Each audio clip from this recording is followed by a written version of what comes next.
আমরা দুষ্টুমির ছলে বলছিলাম বাংলা সাইডে ভারত যা, বাংলা সাইডে ভারত যা। এই বাক্য যে আল্লাহ এভাবে কবুল করবে এটা তো আমাদের ধারণা ছিল না।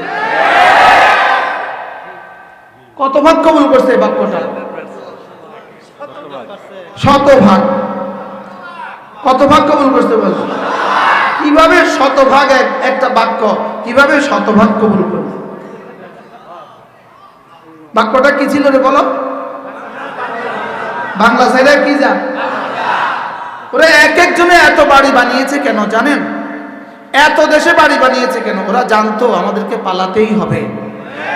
তো কোন দেশের ভিসা পাই বলা তো যায় না, যেন সব দেশে বাড়ি বানায় না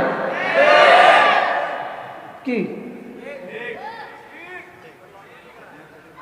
এজন্য এরপরে উইকেট যে কার পড়বে আল্লাহ ছাড়া কেউ জানে। শুধুই এত অপরাধ কেন? 5 লক্ষ মুসলমানকে সে হত্যা করেছে বাশার আল আসাদ ফেরাউন। 5 লাখ মুসলমানকে হত্যা করছে, 1,20,00,000 মুসলমানকে তাদের বাড়িঘর ছাড়া করছে, শুধু একটাই কারণে, তার জানা ছিল না তার সামনে কিয়ামত আছে, তার সামনে হাসর নাসর কি আছে। এটা তার কি ছিল না বলেন? এটা জানা ছিল। এজন্য আল্লাহ তাআলা এই দিবসের কথা আমাদেরকে মনে করান। প্রতিদিন 32 বার পড়েন মালিক ইয়াউমিদ্দিন। বিচার দিবসের একচ্ছত্র অধিপতি কে? মালিক ইয়াউমিদ্দিন। যাজা সাজা দিবসের মালিক কে? মালিক শুধুই আল্লাহ। অচিরেই এমন একদিন আসবে যেদিন তোমার জীবনের সমস্ত হিসাব চুকতে হবে। প্রতিটা নিঃশ্বাসের হিসাব চুকতে হবে। বলেন প্রতিটা নিঃশ্বাসের হিসাব কি চুকতে হবে? লেকিন এই কথাটাকে অস্বীকার করে পৃথিবীর সমস্ত কাফের, এই কথাটাকে অস্বীকার করে। এজন্য আল্লাহ তাআলা এদেরকে কলা কমার করার জন্য, এদের এই মতবাদকে আখিরাত হবে না, কিয়ামত হবে না, আল্লাহ তাআলা আবার বানাবে না, আবার তাকে উঠাবে না, এই কথাটাকে মূলোৎপাটন করার জন্য 40টা আয়াত একসাথে পাঠিয়েছে। কত আয়াত? 40 আয়াত একসাথে পাঠিয়েছে। তাও আবার অভিনব পদ্ধতিতে শুরু করেছেন। আম্মা ইয়াতাসাআলুন। আল্লাহ তাআলা বলেন দেখো তো এরা কি নিয়ে পরস্পর জিজ্ঞাসাবাদ করে, এরা পরস্পর কি নিয়ে আলোচনা করে দেখো তো। আম্মা ইয়াতাসাআলুন, নিজেই জবাব দিচ্ছেন আনিন নাবাইল আযীম। এরা না এটা মহা সংবাদ সম্পর্কে জিজ্ঞাসাবাদ করে। কি সম্পর্কে? এটা মহা সংবাদ সম্পর্কে জিজ্ঞাসাবাদ করে। আল্লাযী হুম ফীহি মুখতালিফুন, যেই মহা সংবাদ সম্পর্কে এরা পরস্পর মতবিরোধ করে। এরা পরস্পর কি করে? এই 3 বাক্যের পরে এবার রব বলেন কাল্লা সায়ালামুন সুম্মা কাল্লা সায়ালামুন।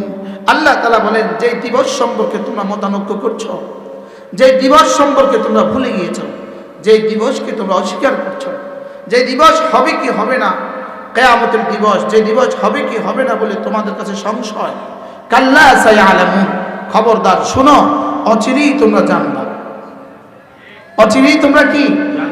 দ্বিতীয়বার বলে সুম্মা কাল্লা সায়ালামুন। একই বাক্য 2 বার বললেন কেন? মুফাসসিরিন বলেন এই 2 বারের তরজমা হলো অচিরেই দুনিয়াতে জানবা, আবার 2 নম্বর অচিরেই আখিরাতে জানবা। 5 তারিখে একবার জানছে, সামনে আরেকবার জানবে। এই 7 তারিখে বাশার আল আসাদ একবার জানছে, সামনে আরেকবার জানবে। কি? পৃথিবীর সমস্ত জালেম দুনিয়াতেও জানবে, আখিরাতেও জানবে। পৃথিবীর সমস্ত কাফের দুনিয়াতেও জানবে, আখিরাতেও জানবে। মওতের সময় একবার জানবে, হাসরের ময়দানে আরেকবার জানবে। বলেন কোথায় কোথায় জানবে? বলেন মওতের সময় জানবে, হাসরের সময় কি? হাসরের ময়দানে আবার জানবে। তো আল্লাহ তাআলা বলেন কাল্লা সায়ালামুন সুম্মা কাল্লা সায়ালামুন। এই 5 আয়াত চলে গেল, শেষ হয়ে গেল 5 আয়াত। কত আয়াত? ওরা কি সম্পর্কে জিজ্ঞাসাবাদ করে? এরা না মহাসংবাদ সম্পর্কে জিজ্ঞাসাবাদ করে, যেই মহাসংবাদের ব্যাপারে এরা পরস্পর মতানৈক্য করে। অচিরেই তারা জানবে, অতঃপর তারা অচিরেই জানবে। কয়টা আয়াত হলো? পাঁচটা। পাঁচটা আয়াতের তর্জমা পারবেন আপনারা? বলো। এক নাম্বার,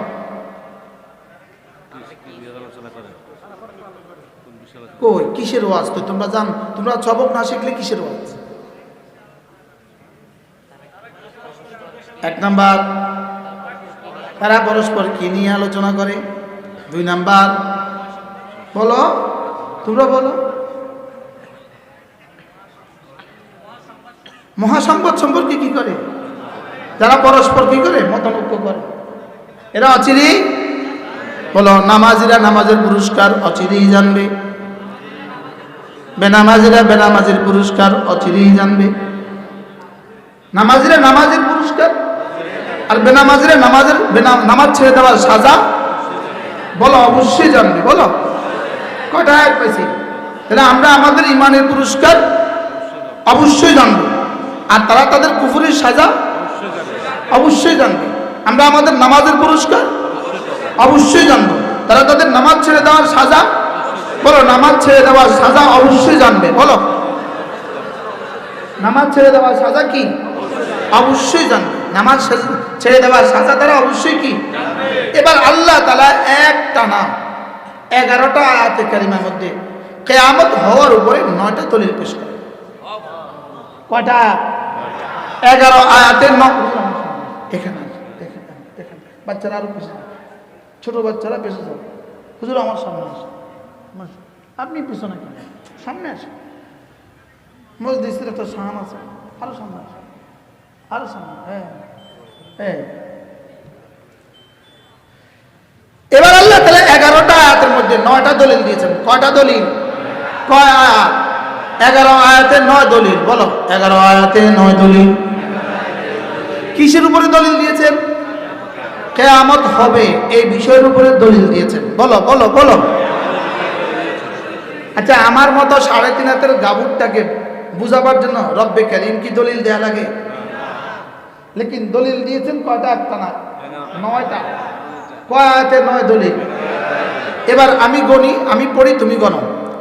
আলাম নাজআলিল আরদা মিহাদা, এক নাম্বার গণো।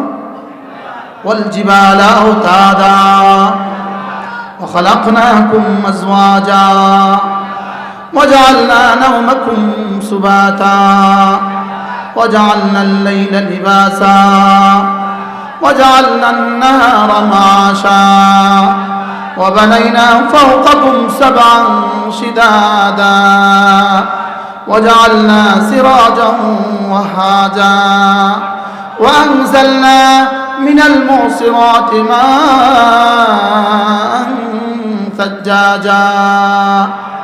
এ হয়ে গেল 9 আয়াত, 9টা দলিল। লিনুখরিজা বিহি হাব্বান ওয়া নাবাতা ওয়া জান্নাতিন আলফাফা। এই 11টা আয়াতে রব্বে কারীম 9টা দলিল দিয়ে প্রমাণ দিয়েছেন, আমি তোকে আবার হাসরের ময়দানে উঠাবো, আমি তোকে আবার হাসরের ময়দানে উঠাবো। বলো বলো বলো বলো, আমি তোকে হাসরের ময়দানে উঠাবো। কয়টা দলিল দিয়েছে এর উপরে? 9টা। বুঝতেছেন কিছু? বুঝতেছেন? বলেন কয়টা দলিল? কয় আয়াত? কিসের উপরে দলিল? আমি হাসরের ময়দানে তোকে আবার তুলবো। বলেন, বক্তা কেউ তুলবে, শ্রোতা কেউ তুলবে, নেতানিয়াহু কেউ তুলবে, বাশার আল আসাদ কেউ তুলবে, ফেরাউন কেউ তুলবে, মূসা কেউ তুলবে, হারুন কেউ তুলবে, নমরুদ কেউ তুলবে, ইব্রাহিম আসলাম কেউ তুলবে, তোমাকেও তুলবে, তোমার আব্বাকেও তুলবে, তোমার দাদাকেও তুলবে, পুরো কায়নাতের সমস্ত কাফেরকেও তুলবে, সমস্ত মুমিনকেও তুলবে। এর উপর রব্বে কারীম সর্বমোট 9টা 11টা আয়াতে 9টা দলিল পেশ করেছেন। আমি এক নিঃশ্বাসে 9টা দলিল তোমাদেরকে শোনাবো। আমি কি তোমাদের জন্য জমিন কি বিছানা বানাইনি? সুবহানাল্লাহ। আমি কি তোমাদের জন্য জমিন কি বিছানা বানাইনি? বলো, অবশ্যই বানিয়েছেন। তাহলে যিনি জমিন কি বিছানা বানাতে পেরেছেন তিনি আবার আমাকে হাসরের ময়দানে তুলতেও পারবেন। আলাম নাজালিল আরদা মিহাদা, আমি কি তোর জন্য জমিন কি বিছানা বানাইনি? অবশ্যই বানিয়েছে। কে বানিয়েছে বলো? যে জমিনে নাফরমানি করছি সেই জমিন রব বলেন এটা কিন্তু আমি বানিয়েছি। যেই জমিনে তুই নাফরমানি করছিস সেটা কিন্তু আমি বানিয়েছি। যেই জমিনের দখল আন্দাজির জন্য দখল করার জন্য আমার বন্ধুদের হত্যা করছিস এটা কিন্তু আমি বানিয়েছি। আলাম নাজালিল আরদা মিহাদা। 2 নাম্বার ওয়াল জিবালা আওতাদা, আমি পাহাড়কে বানিয়েছি পেরেক। আমি পাহাড়কে কি বানিয়েছি? জমিন নড়ছিল, পাহাড়কে পেরেক হিসেবে ঠুকে দিয়েছি। সুবহানাল্লাহ। আলাম নাজালিল আরদা মিহাদা ওয়াল জিবালা আওতাদা ওয়া খালাকনাকুম আজওয়াজা, আমি তোকে তোর মায়ের পেটে তোকে পুরুষ বানিয়েছি, তোর বোনটাকে আমি নারী বানিয়েছি, যুগল যুগল তোদেরকে আমি বানিয়েছি, তোমাদেরকে জোড়া জোড়া আমি বানিয়েছি। কে বানিয়েছে? আমি যিনি তোকে 1 ফোঁটা নাপাক পানিকে পুরুষ বানাতে পারলাম, 1 ফোঁটা নাপাক পানিকে নারী বানাতে পারলাম, আবার কখনো কখনো 1 ফোঁটা নাপাক পানিকে একটা ছেলে আর একটা মেয়েও বানিয়ে দিয়েছি। আমি না তোকে জোড়া জোড়া বানিয়েছি। যিনি আমি তোকে এখানে মানুষ বানাতে পারলাম, যেখানে আমি তোকে পুরুষ বানাতে পারলাম, যেখানে আমি তোমাকে নারী বানাতে পারলাম, সেখানে আমি তোকে আবার দ্বিতীয়বার উঠাতে পারবো না কেন? কয়টা দলিল চলে গেল? আলাম নাজালিল আরদা মিহাদা ওয়াল জিবালা আওতাদা ওয়া খালাকনাকুম আজওয়াজা। এবার রব্বুল আলামিন বলেন দেখো দেখো, সারাদিন জেগে থাকার পরে, সারাদিন কাজের পরে রাতের বেলা তুমি বিছানায় যেতে দেরি হয়, আমি তোমার দুচোখে রাজ্যের ঘুম আমি চাপিয়ে দেই। ওয়াজআলনা নাওমাকুম সুবাতা, আমি বানিয়েছি তোর জন্য ঘুম, তোর জন্য ঘুম আমি বানিয়েছি। সুবাতা রাহাতান লিআবদানিকুম, তোর শরীরের ক্লান্তি দূর করার জন্য তোর জন্য ঘুম আমি বানিয়েছি। ঘুম কে বানিয়েছে? আল্লাহ। এই জন্য হযরত বুঝো সামনে ভাই বড় ভাই কিনে আছে, হ্যাঁ কোত্থেকে চলে আসে চিন্তা করে। মসজিদ থেকে আসছে সোনাপুর, এই নিয়ে আসছে সোনাপুর থেকে, এ নিয়ে আসছে মসজিদ থেকে, এ নিয়ে আসছে আমিষাপাড়া থেকে। কে এত দূর দূর থেকে খিচে খিচে নিয়ে আসলো? কোরআন নিয়ে আসছে। আলাম নাজালিল আরদা মিহাদা ওয়াল জিবালা আওতাদা ওয়া খালাকনাকুম আজওয়াজা ওয়াজআলনা নাওমাকুম সুবাতা। এজন্য হযরত মাওলানা হাবিবুল্লাহ মিসবাহ রাহমাতুল্লাহ বলতেন, এজন্য জান্নাতে ঘুম নাই। জান্নাতে ঘুম নাই কেন? তিনি বলতেন জান্নাতে যেহেতু ক্লান্তি নাই, ক্লান্তি দূর করার জন্য ঘুম লাগে, এজন্য ক্লান্তিও নাই ঘুমও নাই। এজন্য হযরত মাওলানা হাবিবুল্লাহ রাহমাতুল্লাহ বলতেন আন-নাওমু আখুল মাউত ওয়ালা নাওমা ফিল জান্নাহ, ঘুম হলো মৃত্যুর ভাই, এজন্য জান্নাতে মৃত্যুও নাই, জান্নাতে ঘুমও নাই। আমার কাছে আরেকটা